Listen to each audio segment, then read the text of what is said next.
Sve češće dobivamo fotografije interijera koje su ljudi sami uređivali i moram priznati da smo njima jako zadovoljni.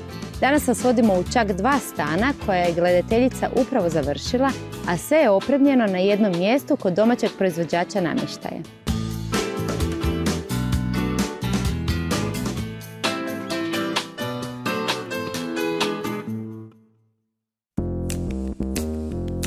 Manji stan od 50 i veći od 75 kvadrata vlasnica je opremila u Prima salonu uz pomoć specijalista za dizajn interijera. Oba stana namijenjena su najmu i uređena u različitim stilovima. U oba stana vlasnici su koristili našu uslugu izmjere i izrade idejnog rješenja i ovo je rezultat.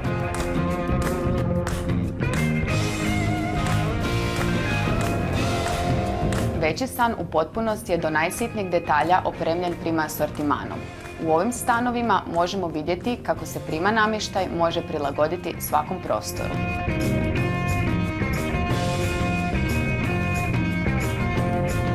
Na kuhinju se nastavlja blagovaonica i dnevni boravak koji su bojama i teksturama u potpunosti usklađeni i prilagođeni kvadraturi prostora, dok je spavaća soba smirena baš kako priliči tom dijelu stana.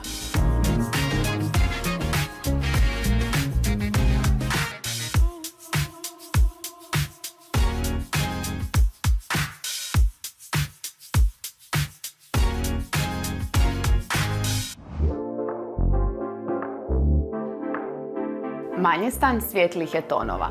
Kuhinja u kombinaciji modernih dekora smještena je cijelom dužinom zida, dok u dnevnom prostoru se nalazi kutna garnitura koja je detaljima i bojama usklađena s ostatkom interijera.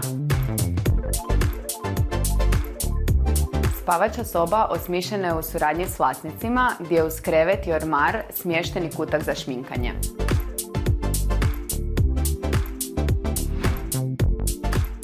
U oba stana posebna je pozornost posvećena odabiru rasvjetnih tijela iz Coco Maison programa koji prostoru daju željenu atmosferu i funkcionalnost.